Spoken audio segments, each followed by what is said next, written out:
Digital strike से थर्राया dragon. जी हां, नमस्कार, मैं हूं आपके साथ सुनील सिंह पौरुष। आप देख रहे हैं एएनबी न्यूज। लद्दाख में चीन से तनातनी के बीच भारत सरकार ने ड्रैगन पर बड़ा एक्शन लिया है। सरकार ने पबजी समेत 118 मोबाइल ऐप पर प्रतिबंध लगा दिया। इलेक्ट्रॉनिक और सूचना प्रौद्योगिकी मंत्रालय ने धारा 69(a) के तहत इन मोबाइल ऐप पर बैन लगाने का फैसला किया। मंत्रालय ने कई शिकायतें मिलने के बाद बैन लगाने का ये फैसला लिया है। सरकार की तरफ से बुधवार शाम जारी बयान में कहा गया कि ये ऐप राष्ट्रीय सुरक्षा के लिए खतरा है।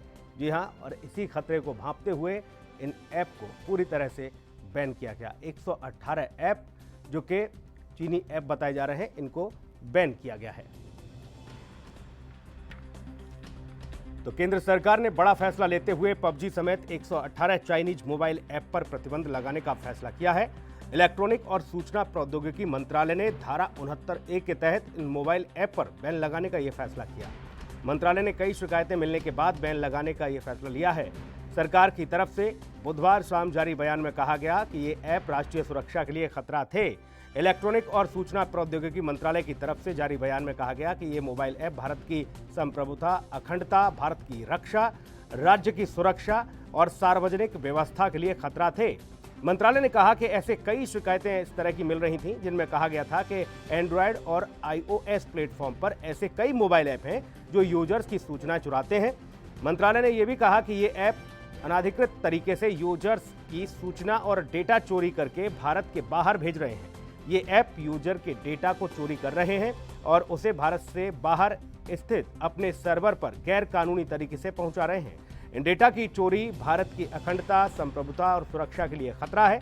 सरकार ने कहा कि डेटा की चोरी चिंता का विषय है और इसके लिए आपातकालीन कदम उठाए जाने की आवश्यकता भी है।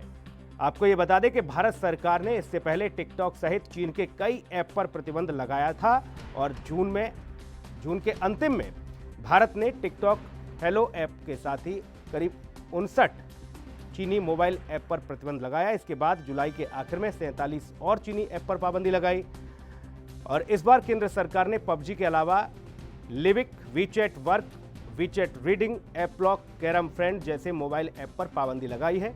लद्दाख में चीन के साथ फिर से तनाव बढ़ने के बीच भारत ने इस कदम को उठाया और ये सख्त कदम माना जा रहा है। तो भारत का ये सख्त कदम, एलएसी पर तनातनी के बीच एक्शन में भारत का आक्रामक रुख देख घबराया ड्रैगन।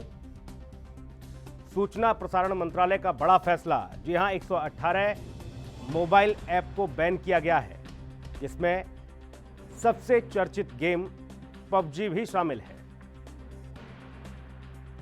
इलेक्ट्रॉनिक और सूचना प्रौद्योगिकी मंत्रालय की तरफ से जारी बयान में कहा गया है, ये मोबाइल ऐप भारत की संप्रभुता, अखंडता, भारत की रक्षा, राज्य की सुरक्षा और सार्वजनिक व्यवस्था के लिए खतरा थे।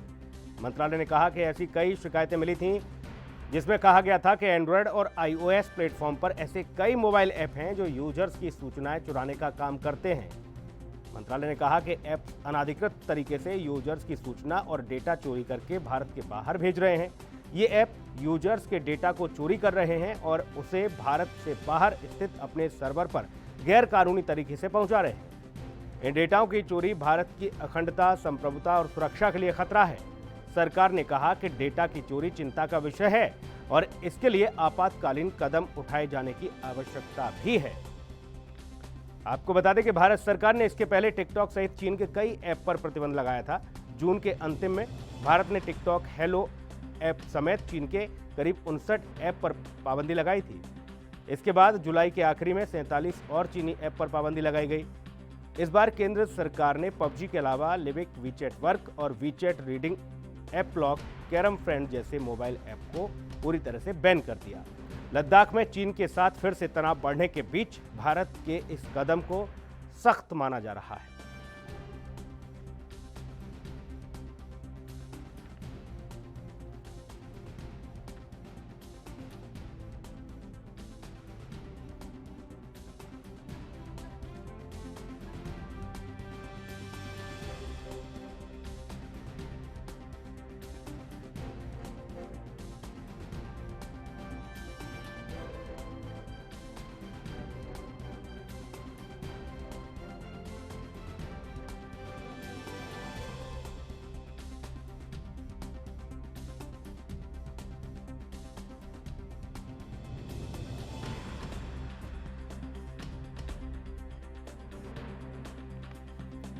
तो केंद्र सरकार ने बड़ा फैसला लेते हुए पबजी समेत 118 चाइनीज मोबाइल ऐप पर प्रतिबंध लगाने का फैसला किया है। आपको बता दें कि केंद्र सरकार ने पबजी के अलावा लिविक, वीचैट वर्क और WeChat reading, AppLock, Carrom Friend जैसे मोबाइल ऐप पर पाबंदी लगाई है। लद्दाख में चीन के साथ फिर से तनाव बढ़ने के बीच भारत के इस कदम को सख्त माना जा रहा है। तो डिजिटल स्ट्राइक से थर्राया है ड्रैगन। जी हां, पहले भी भारत ने जब इस तरह की कार्रवाई की तब ड्रैगन बौखला गया था और उसके बाद उसकी हरकतें थमने का नाम नहीं ले रही।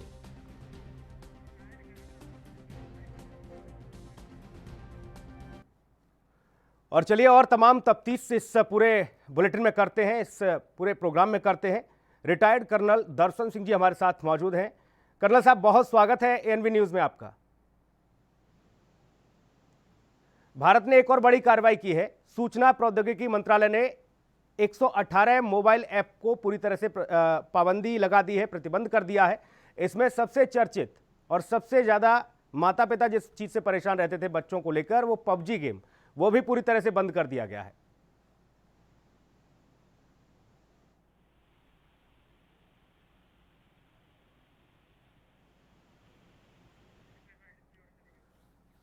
दोबारा संपर्क करने की कोशिश करेंगे, शायद लगता है कि दर्शकों तक आवाज़ नहीं पहुंच पा रही है कर्नल साहब की। फिर से जुड़ने की कोशिश करेंगे उनसे। तो पबजी समेत 118 मोबाइल ऐप बैन कर दिए गए हैं। चीन के खिलाफ एक और स्ट्राइक। एक बार फिर से रुक करेंगे कर्नल साहब, ये एक सर्जिकल स्ट्राइक तो नहीं कह सकते, लेकिन डिजिटल स्ट्राइक जरूर है और तीसरी बार ऐसा हुआ है। इस बार तो 118 मोबाइल ऐप को बैन किया गया। जी हाँ, बिल्कुल बहुत अच्छी बात हुई है, क्योंकि पबजी तो बहुत ही एक खतरनाक तरह की जो आपराधिक प्रवृत्ति वाली गेम है, जिसमें यूथ को भड़काया है, वायलेंस करने बहुत चाहते थे कि ये गेम तो बैन होता है। अब हमारा चल रहा है, तो हमने पहले भी उनकी ऐप्स बैन करी हैं, अब फिर और करी, और अब 118 जो आज बैन करी हैं, ये एक स्वागत योग्य कदम है, क्योंकि चाइना का स्प्रेड जो टेक्नोलॉजी में है वो बहुत ज्यादा है। सिर्फ इंडिया में नहीं, पूरे वर्ल्ड में वो स्प्रेड है, और पूरा वर्ल्ड जो चाइना की ये जो ऐप से परेशान है, क्योंकि इन पे जो डाटा चोरी के इल्जाम है वो लगते रहे हैं। बिल्कुल कर्नल साहब, डेटा चोरी के इल्जाम लगते रहे और इन्हीं तमाम चीजों को देखते हुए कई बार ऐसी शिकायत मिली थी, उसके बाद ये कदम उठाए जा रहे हैं। लेकिन एक तरफ लद्दाख में देखिए किस तरह की तनातनी है। यहाँ दोनों देशों के बीच हालांकि शीर्ष नेतृत्व की वार्ता चल रही है, लेकिन वो वार्ता विफल होती नजर आ रही है, क्योंकि चीन जो है, ड्रैगन जो है, अपनी हरकतों से बाज नहीं आ रहा है। हाँ जी, बिल्कुल सही बात है, चीन नहीं बाज आ रहा है, क्योंकि चीन पीछे हटने का नाम नहीं ले रहा है। तो हमने तो काफी बार कोशिश किया, बातचीत के जरिए उनको समझाया, पर लगता है कि चीन बातचीत का भाषा ही समझता नहीं है, क्योंकि पीटी जो पैक्सो के एरिया में है, चीन बिल्कुल पीछे नहीं हटा। तो भारतीय सेना ने अब दूसरी स्ट्रेटजी अपनाई है कि हमने दूसरी तरफ ऑफेंसिव हो गए हैं। जैसे वो कुछ हाइट डोमिनेट कर रहे थे, हमने ब्लैक टॉप और उसके साथ वाली जो हाइट्स हैं वो डोमिनेट कर रही है, हमने वहां पे जाके पोजीशन ले ली है। हमारी सेना ने, सिखलाई बटालियन ने और एसएसएफ ने वहां पे जाके हाइट को। कर्नल साहब देखिए, एलएसी पर सेना ने अपनी पोजीशन ले ली है। जाहिर तौर पर सेना का मनोबल बढ़ाने के लिए, चाहे रक्षा मंत्री ने वार्ता की हो या मीटिंग की हो और ये कहा हो कि चीन हल्के में न ले, अब ये वो भारत नहीं जो चीन हमेशा से सोचता था, ये नए जमाने का भारत है। और ऐसे में दिल्ली से जब मंत्रालय से ये एक फरमान और जारी किया जाता है, अब तक कुल मिलाकर करीब 224 चाइनीज ऐपों को बैन किया गया है। यानी कि ये माना जाए कि चीन का गुरूर चकनाचूर। जी हाँ, देखिए हम अभी फिलहाल उस लेवल पे नहीं,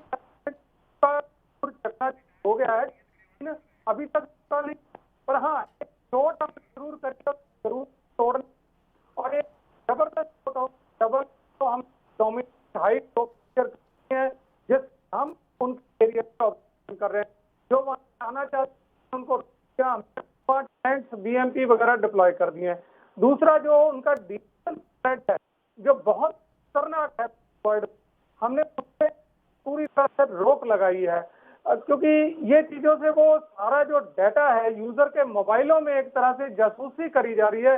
आज मोबाइल तो हर आदमी की जेब में है, चाहे वो छोटा या बड़ा है, और खासकर स्मार्टफोन है जिसमें सारी ऐप्स चलती हैं। तो एक तरह से उसकी पर्सनल इंफॉर्मेशन के साथ साथ क्या वो बिल्कुल। चेक करता है, क्या उसके पास इंफॉर्मेशन है, क्या वो सोचता है और क्या वो चेक करता है, तो सारी चीजें जो एक तरह से भारतीयों की थिंकिंग जो है उसको एक तरह से मॉनिटर किया जा रहा था। तो हमने एक डिजिटल जो उनका जो एडवांस था उसको रोक दिया है।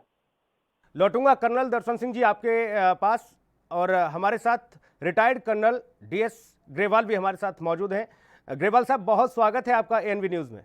नमस्कार जी, शुक्रिया। आप किस तरह से देख रहे हैं जो 118 चाइनीज ऐप को बैन किया गया है, पबजी भी इसमें शामिल है। एक तरफ चीन और भारत की एलएसी पर तनातनी, हालांकि वहां पर सेना ने मोर्चा संभाला हुआ है, लेकिन दिल्ली में मंत्रालय से एक और ये कहा जाएगा कि ये डिजिटल स्ट्राइक है, और इसी डिजिटल स्ट्राइक से जो पहले हुई और अब की गई, इसी से थर्राया हुआ है ड्रैगन। देखिए, ये हमने अभी देख लिया है 15 बार बातचीत करके। चीन मानता एक्शन नहीं लेता है। जब कोई ऐसा विश्वासघात करता है तो उसके खिलाफ या तो हम शांति से डील करें या फिर शक्ति से डील करें। शांति से देख लिया है हमने, चीन नहीं मान रहा है। शक्ति से हमें या तो इकोनॉमिक पावर इस्तेमाल करनी पड़ेगी, पॉलिटिकल होगी, हिस्टोरिकल होगी, या दूसरे डिप्लोमेटिक लेवल पे होगी। ये हमें करना होगा। सबसे पहले हमने ये 300 ऐप्स जो उनकी थी वो अंडर रिव्यू रखी हुई थी, जिसमें से अभी 224 बैन जो है, 24 ऐप्स हैं, उनको बैन कर दिया है, और बाकी की भी जल्दी ही बैन होंगी। और उसके बाद हमने जो उनके ठेके थे, खास करके रेलवेज में और दूसरे डिपार्टमेंट में जी, वो भी कैंसिल करने शुरू किए हैं।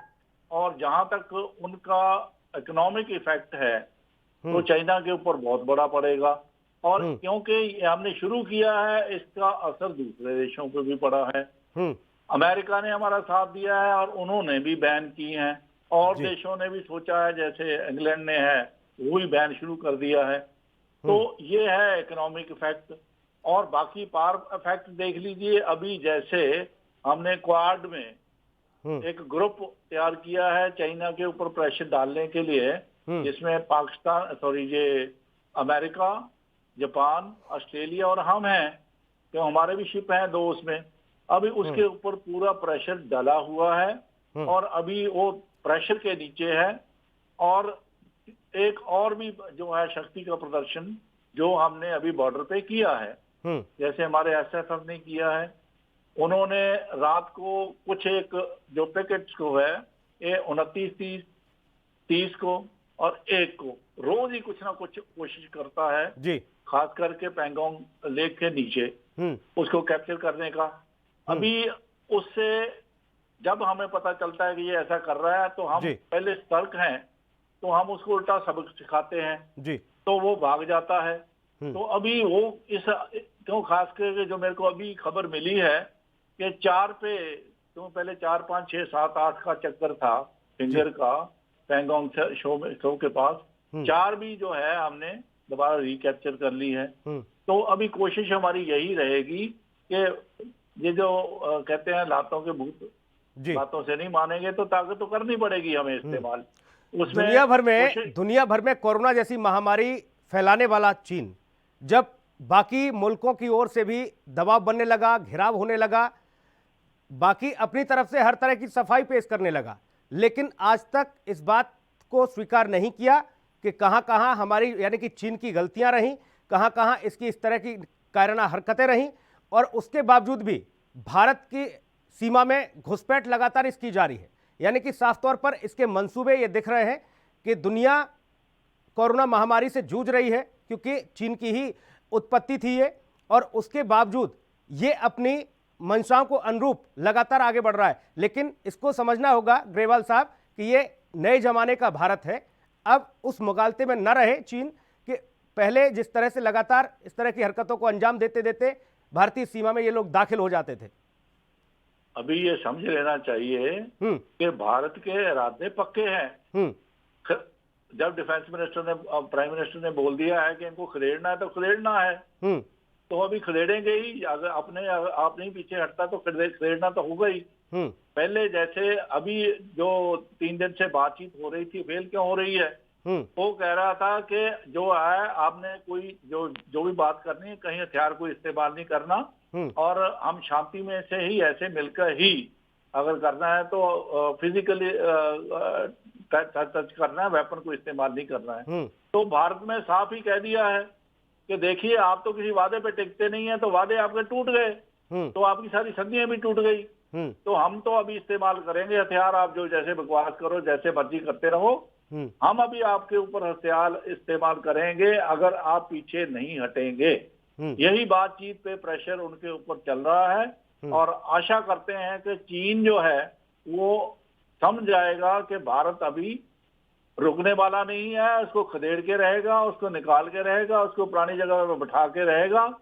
और उनकी जो रोज की जो कोशिश है, रोज देख रहे हैं हम 29 को, 30 को, 1 को, तो उसमें जो लगातार फेल होने के कारण उल्टा हम सक्सेसफुल हो रहे हैं उसके अगेंस्ट। तो उसको तो मानना पड़ेगा, नहीं तो फिर अगर जरूरत पड़ी तो हथियार भी इस्तेमाल करेंगे। फिर जैसे मैंने कहा है, कुछ ना कुछ कशमकश तो चलती रहेगी जब तक हमें अपनी जगह मिल नहीं जाती। और देखिए ऐसे में ये बहरूपिया चीन, ये इस तरह की ड्रैगन की जो चालें हैं, ये लगातार ये भी कह रहा है कि हमने तो एलएसी का पूरा जो वार्ता हुई थी, जो वादा था वो निभाया, भारत की ओर से ही हम लोगों को यहाँ पर उकसाने की कोशिश की जा रही है, और इसमें अमेरिका साथ दे रही है, तिब्बती साथ दे रहे हैं। इस तरीके के उनके विदेशी प्रवक्ता जो है, जो विदेश मंत्रालय के प्रवक्ता है, वो बयान भी दे रहे हैं। देखिए वो तो ये भी कह रहे हैं, कभी तो कह रहे थे कुछ भी नहीं हुआ बॉर्डर पे, क्योंकि खास करके 2 पैकेट जो हमने ली थी तो उनके बारे में वो तो चुप ही थे, खास करके हेलमेट और ब्लैक टॉप के ऊपर। बिल्कुल, तो वहां की हाइट्स हमने कैप्चर की थी, और एसएफएफ ने 2 जगह अटैक मार दिया, फिगर 4 में एसएफएफ गई है, तो वो पीछे हटे हैं। बात ये है कि उसको एक बात की समझ नहीं आ रही कि ये गलत काम है और अपनी जगह पीछे जाए। झूठ बोलने से नहीं बाज आता है। क्या उसने अपनी कैजुअलिटी बताई? अभी सारी दुनिया को पता लगा कि 100 मर गए, क्योंकि सारी बॉडीज हैं, उसका जो दफनाया गया सबके सामने आ गया है। बिल्कुल। तो अभी कोई भी बातचीत वो करता है, हम नहीं। अभी चीन ने, अमेरिका ने भी कह दिया है, दूसरे कंट्री ने भी कह दिया है कि इसके भरोसे लायक नहीं है। अभी लेटेस्ट म्यांमार ने कह दिया है कि हम आपके साथ संधि तोड़ रहे हैं क्योंकि आप भरोसे लायक नहीं है। तो जो ये देश दुनिया में भरोसे लायक नहीं है, तो उसको तो एक ही तरीका रह जाता है ना कि उसको सिखाना पड़ता है, सख्ती से शक्ति इस्तेमाल करनी पड़ती है। बिल्कुल। अभी हमारे पास और तो कोई चारा है नहीं, शक्ति इस्तेमाल ही करेंगे ना। छोड़ना हमने है नहीं है, जगह लेनी है। अभी अगर कितना देर तक सहेगा? इतनी बार मीटिंगें कर ली हैं, उसके बहानों पे हम थोड़े चलते रहेंगे। अभी हमारे फॉरेन मिनिस्टर जा रहे हैं, तो वही उनके साथ जो मीटिंग करेंगे, तो उनके साथ नहीं मीटिंग करेंगे। अभी ये भी डिसाइड हो गया, एससीओ में बैठेंगे, वो अलग बात है, लेकिन चीन के साथ कोई बातचीत नहीं होगी। बिल्कुल, ये भी अभी लेटेस्ट डिसीजन है। अभी खास करके हमारे डिफेंस मिनिस्टर गए हैं, खास करके 4000 मिसाइल के लिए, तो उसके लिए भी पॉजिटिव हो गया है। बिल्कुल। तो कर्नल ग्रेवाल साहब, और तमाम पहलुओं को समझने की कोशिश करूंगा कि हालांकि इस तरह की विषम परिस्थितियां कैसे और क्यों बन रही हैं, ये भी समझने की कोशिश करूंगा। मंशा क्या है चीन की, और चीन चाहता क्या है? क्या वाकई में ये इस तरह के हालात पैदा करना चाहता है कि युद्ध की स्थिति बन जाए? और हमारे साथ रिटायर्ड कर्नल दर्शन सिंह भी मौजूद हैं, उनके पास भी चलता हूं। दर्शन सिंह जी, जिस तरीके से आपने सुना भी, ग्रेवाल साहब भी बता रहे हैं कि देखिए लगातार उसे खदेड़ने की कोशिश की जा रही है, इन्हें भगाने की कोशिश की जा रही है, एक भारत और दोनों ओर से। इधर पाकिस्तान भी अपनी कायराना हरकतों से बाज नहीं आ रहा, उधर चीन भी, यानी कि दोनों ही जो पड़ोसी देश हैं उन्होंने ठान रखा है कि कैसे भी भारत को तोड़ो, भारत के अंदर दाखिल हो। लेकिन इनको जिस तरीके से जवाब मिल रहा है वो काबिले तारीफ है। देखिए जी, सबसे पहली बात तो ये है कि जो हमारे 2 दुश्मन हैं वो आपस में दोस्त हैं, तो एक दूसरे का साथ, उसमें कोई नई बात नहीं है। अगर चाइना ऑफेंसिव होगा तो पाकिस्तान भी दूसरा फ्रंट खोलेगा। हम स्ट्रेटजी के हिसाब से 2 फ्रंट वॉर के लिए प्रिपेयर होना चाहिए। क्योंकि वो उनका एक डाइवर्शनरी टैक्टिस है। अगर हम एक फ्रंट खोलेंगे तो दूसरा नेचुरली दूसरा कंट्री खोलेगा, क्योंकि वो उनका फ्रेंड है। बाकी जो चाइना के साथ अभी कॉन्फ्लिक्ट चल रहा है, दो मेजर बातें जो उसमें हुई हैं पिछले 2-3 दिन में।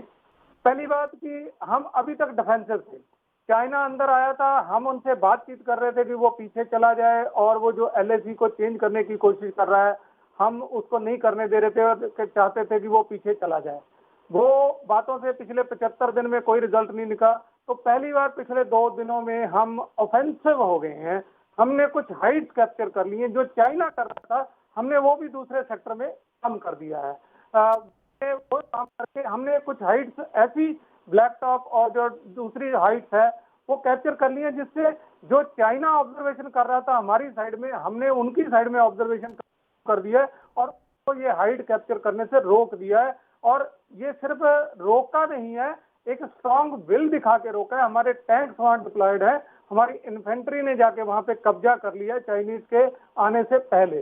तो एक प्रीएम्प्टिव जो स्ट्राइक हमने की फीचर को कैप्चर करने में दिखाई है, वो हमारे नेशन का और हमारी आर्मी का एक मूड दर्शाता है कि हम क्या करने की तैयारी कर रहे हैं। तो ये एक बहुत अच्छी बात है।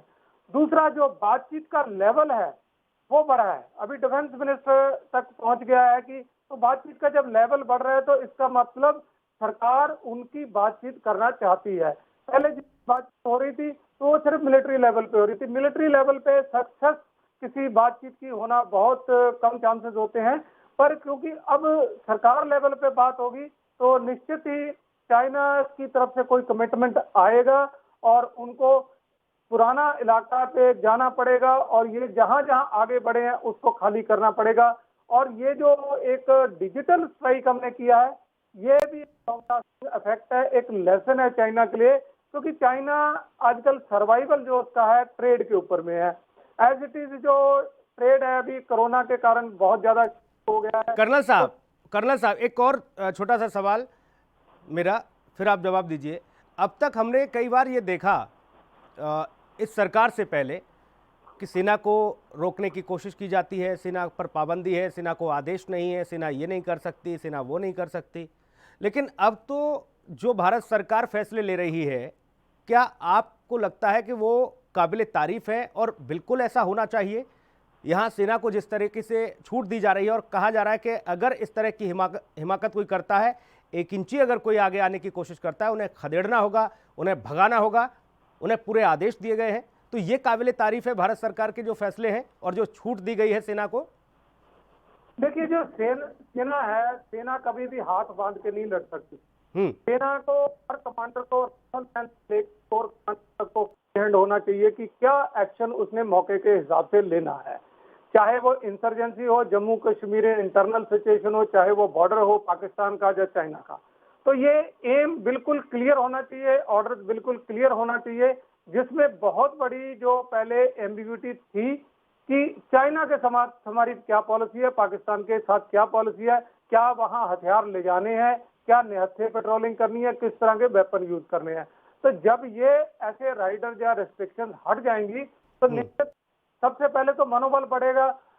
मनोबल बढ़ेगा तो रिजल्ट अच्छे आएंगे, और रिजल्ट अच्छे आएंगे तो वाकई सरकार सैनिकों के साथ खड़ी होगी। और अगर सरकार ने ऐसे डिसीजन लिए हैं सैनिकों के साथ खड़े होने के लिए तो बड़ी अच्छी बात है, हम स्वागत करते हैं उसका।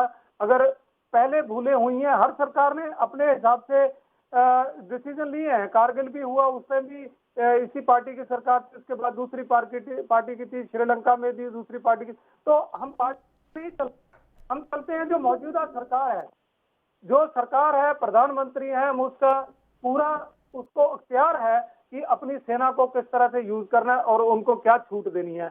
अच्छी बात है कि अभी उनको जो पावर दी गए हैं, जो अपने हक इस्तेमाल करने की जो छूट दी गई है, वो एक सराहनीय बात है। और उसके कारण ही ऐसे रिजल्ट हुए हैं कि पहली बार हम ऑफेंसिव हैं चाइना के सामने, और आज हम दो हाइट कैप्चर करके उनको बोल रहे हैं कि हम यहाँ बैठे हैं, हम आपसे पहले आके बैठे हैं, अभी आइए आप कैसे आएंगे। बिल्कुल।